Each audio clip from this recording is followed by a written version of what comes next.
दोस्तों वैसे तो दुनिया भर में अक्सर नई नई चीजें खोजी जाती रहती हैं, जो हमें अक्सर आश्चर्यचकित कर देती हैं। लेकिन आज हम आपको 3 ओर से जल निकायों से घिरे कॉन्टिनेंट यूरोप की 10 ऐसी डिस्कवरीज के बारे में बताएंगे जिनके बारे में सुनकर आपके होश ही उड़ जाएंगे। तो चलिए शुरू करते हैं आज की इस वीडियो को। Number 10, mystery sphere. बोस्निया में एक जायंट साइज की स्फेरिकल बॉल मिली है। इसका साइज इतना बड़ा है कि अभी तक इसका आधे से कम हिस्सा भी बाहर ही नहीं निकाला जा सका है। आर्कियोलॉजिस्ट का कहना है कि अगर हम इसे पूरी तरह बाहर निकाल लें तो ये अतीत के कई रहस्यों को सुलझा सकता है। इसकी एक्सपेक्टेड रेडियस 1.2 से 1.5 मीटर के बीच मानी जा रही है। जब इसे खोजा गया था उस समय ये ब्रिटेन की सबसे बड़ी स्फेरिकल शेप की आकृति थी। क्योंकि ये पत्थर की बनी हुई है, इसलिए हिस्टोरियंस का मानना है कि ये नेचुरल स्फीयर रहा होगा, ना कि मैनमेड। इसका कलर ब्राउनिश रेड है, जिससे ये पता चलता है कि इसमें काफी आयरन रहा होगा। लेकिन कुछ लोग इसके परफेक्ट स्फेरिकल शेप के कारण इसे मैनमेड भी मान रहे हैं। इसकी मिस्ट्री इसको पूरी तरह अनकवर करने के बाद ही सॉल्व हो पाएगी। Number 9, the eyes of God. अगर आप कभी बल्गेरिया जाएं तो आपको प्रोहडना केव में बनी ये आईज ऑफ केव जरूर देखनी होगी। 262 मीटर लंबी इस गुफा के बीचों बीच केव की छत पर ये 2 होल्स हैं और ऐसा माना जाता है कि जब आप इन होल से देखते हैं तो टाइम रुक जाता है। कभी कभी जब इन होल से पानी गिरता है तो ये देखने में बिल्कुल ऐसा लगता है जैसे रोती हुई आंखें। इन आंखों के अलावा ये जगह बंजी जंपिंग के लिए भी फेमस है। इसके अलावा आप यहाँ पर रॉक क्लाइंबिंग और ट्रैकिंग भी कर सकते हैं। तो ये जगह ना सिर्फ हिस्टोरिकल पॉइंट ऑफ व्यू से कमाल है, बल्कि ये एक अच्छा खासा पिकनिक स्पॉट भी है। क्योंकि प्राचीन काल में यहाँ ह्यूमंस भी रहा करते थे, तो साइंटिस्ट ये नहीं समझ पा रहे हैं कि इसे ह्यूमंस ने बनाया था या फिर इरोजन की वजह से ये होल्स नेचुरली क्रिएट हुए हैं। Number 8, the fountain tree. ये पेड़ 100 से 150 साल पुराना है।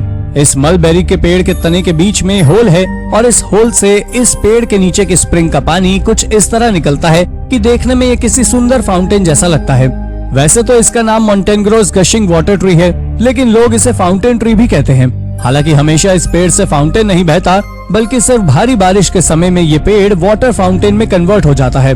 हालांकि ये कोई मैजिक नहीं है, इसके पीछे साइंटिफिक रीजन है। इस पेड़ के नीचे एक स्प्रिंग बहती है और हैवी रेन के दौरान प्रेशर क्रिएट होने से पानी ऊपर आ जाता है और पेड़ के तने के होल से निकलकर वाटरफॉल जैसा बन जाता है। Number 7, the disappearing road. अगर हम ये कहें कि एक ऐसी सड़क भी है जो गायब हो जाती है तो शायद आप यकीन ही नहीं करेंगे। लेकिन यकीन मानिए, ये कोई मनगढ़ंत कहानी या किसी मूवी की स्टोरी नहीं है, बल्कि ये एक रियल सड़क है जहां आप सिर्फ कभी कभी ही ड्राइव कर पाएंगे, क्योंकि ये सड़क दिन में 2 बार गायब हो जाती है। अटलांटिक कोस्टलाइन पर स्थित 3 किलोमीटर लंबी ये सड़क टाइड्स के कारण पानी से पूरी तरह कवर हो जाती है और सिर्फ लो टाइड के समय ही नजर आती है। इसे फ्रांस का नेशनल मॉन्यूमेंट भी माना जाता है। लेकिन टाइड की वजह से इस सड़क का गायब होना और दोबारा नजर आना जितना इंटरेस्टिंग लगता है, उतना ही डेंजरस भी है, क्योंकि इसका वाटर लेवल 3 मीटर तक भी चला जाता है। फिर आपको चिंता करने की जरूरत नहीं है, क्योंकि जगह जगह पर इलेक्ट्रिकल सिग्नल्स लगे हुए हैं, जिनकी मदद से आपको पता चल जाता है रोड कहां से पासिबल है और कहां से नहीं। Number 6, Spanish crystal cubes. जब आप पहली नजर में इन क्रिस्टल क्यूब्स को देखेंगे तो आपको लगेगा ये मैनमेड ही होंगी, लेकिन ऐसा नहीं है। ये पूरी तरह नेचुरल है। स्पेन के नावेयुन में विक्टोरिया माइन का ये पाइराइट अपनी यूनिक शाइन के लिए फेमस है। इनकी शेप भी ऑलमोस्ट क्यूबिक होती है। रियोवा की इस लैंड पर अलग अलग समय में कई एंशिएंट सिविलाइजेशन रही हैं और इन्हीं सभी सिविलाइजेशंस के लोग न सिर्फ इन क्यूब्स को कलेक्ट करते थे, बल्कि इन्हें यूज भी करते थे। 300 BC के समय में यहाँ रहने वाले लोग इन क्यूब्स को मैजिक के लिए यूज किया करते थे, जबकि रोमन लोग इन्हें मोज़ेक बनाने में यूज किया करते थे। मिडीवल टाइम्स में लोग इनका यूज मेडिसिन के तौर पर किया करते थे।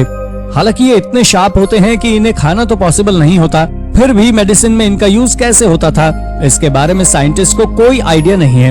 आप वहां जाकर अपना क्रिस्टल लेकर भी आ सकते हैं। Number 5, the devil's Bible.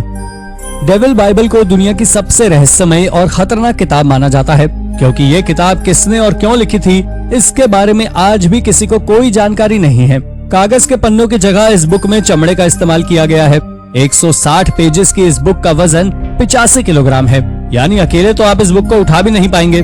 कहा जाता है कि 13th सेंचुरी में एक मॉन्क ने अपनी वाउस को तोड़ दिया था, जिसके बाद उसे दीवार में चुनवाने की सजा दी गई थी और इससे बचने के लिए उसने एक रात में एक बुक लिखने का दावा किया।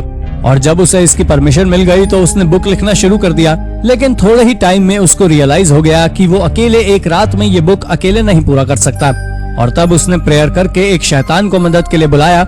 हालांकि कुछ साइंटिस्ट इस थियोरी को गलत भी मानते हैं। उनका कहना है कि अगर दिन रात एक करके लगातार लिखा जाए तो भी इसे पूरा करने में कम से कम 20 साल का समय लगेगा। लेकिन कुछ रिसर्चर्स का कहना है कि क्योंकि ये बुक सेम हैंडराइटिंग में है, यानी इसे लिखने में 20 साल तो नहीं लगे थे।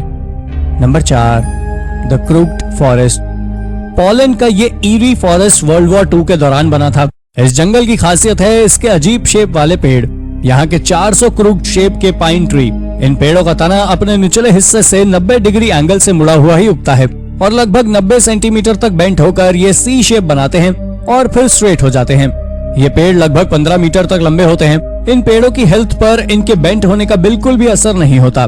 कुछ लोग ऐसा मानते हैं कि जेनेटिक म्यूटेशन की वजह से ये होता है, बल्कि एक अन्य थ्योरी के हिसाब से इस एरिया में ग्रेविटेशनल पुल की वजह से ये पेड़ बेंट होते हैं। जबकि एक और रीजन ये है कि लोकल फॉरेस्टर्स इस पेड़ के प्लांट को इसी तरह मोड़कर उगाते थे, जिसकी वजह से ये पेड़ इसी तरह के ही उगने लगे। Number 3, the petrifying well. ये वेल यूरोप के नॉर्थ यॉर्कशायर में स्थित है। अगर इस कुएं में कोई ऑब्जेक्ट डाल दिया जाए तो उसके ऊपर एक स्टोन जैसी परत चढ़ जाती है, जो देखने में किसी एपोकलिप्स फिल्म जैसी लगती है।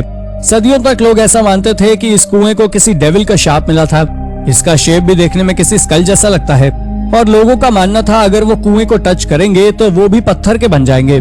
कुछ मॉडर्न साइंटिस्ट ने इस कुएं के पानी का सैंपल लिया और बाद में पता चला कि इसमें मिनरल्स, खासकर कैल्साइट का लेवल काफी हाई है, जिसकी वजह से इसके पानी में पड़े किसी भी ऑब्जेक्ट पर एक स्टोन जैसी कोटिंग हो जाती है। अगर कोई ऑब्जेक्ट लंबे समय तक पड़ा रहे तो ये कोटेड शेल काफी हार्ड भी हो जाता है। Number 2, the devil's finger. हमारी पिछली स्टोरीज की तरह ये किसी डेविल या कर्स की कहानी नहीं है, बल्कि ये एक फंगस है जिसे कॉमनली डेविल्स फंगस के नाम से जाना जाता है। वैसे ओरिजिनली अमेरिका में पाया जाता है और वहाँ इसे ऑक्टोपस फंगस के नाम से जाना जाता है, लेकिन ग्लोबल वार्मिंग बढ़ने की वजह से ये यूरोप में भी काफी कॉमन हो रहा है। इसकी बॉडी स्टारफिश जैसी होती है, जिसमें 6 या 8 आर्म्स होती हैं और इसका कलर ब्राइट रेड होता है। इससे बहुत गंदी स्मेल आती है, बिल्कुल सड़े हुए मीट जैसी स्मेल, तो इसे देखना आपके लिए कोई प्लेजरेबल अनुभव नहीं होगा। Number 1, sunken park. वैसे तो आपने बहुत से अलग अलग पार्क्स देखे होंगे, लेकिन ये पूरी तरह पानी में डूबा हुआ पार्क आपका मन मोह लेगा। ऑस्ट्रिया में एक ग्लेशियर के पिघलने से एक पूरा का पूरा पार्क लेक के पानी के अंदर डूब गया। इसमें पाथवेज, पेड़, यहाँ तक कि ब्रिजेस भी हैं। ये पार्क लगभग पानी में 10 मीटर नीचे डूब गया है। हालांकि अब नए रेगुलेशंस के चलते आप लेक में डाइव करके इस अंडर वाटर पार्क को देखने नहीं जा सकते, लेकिन उन डाइवर्स के द्वारा लिए गए वीडियोस को जरूर देख सकते हैं, जो रिस्ट्रिक्शन से पहले इसे देखने गए थे। तो दोस्तों, ये थी हाल ही में यूरोप में खोजी गई 10 ऐसी चीजें जिनके बारे में सुनकर आपके होश ही उड़ जाएंगे। इनमें से कौन सी डिस्कवरी आपको सबसे रोचक लगी? अपना जवाब हमें कमेंट करके जरूर बताएं और ऐसी ही अन्य रोचक जानकारियों के लिए हमारे चैनल को सब्सक्राइब करना ना भूलें। धन्यवाद।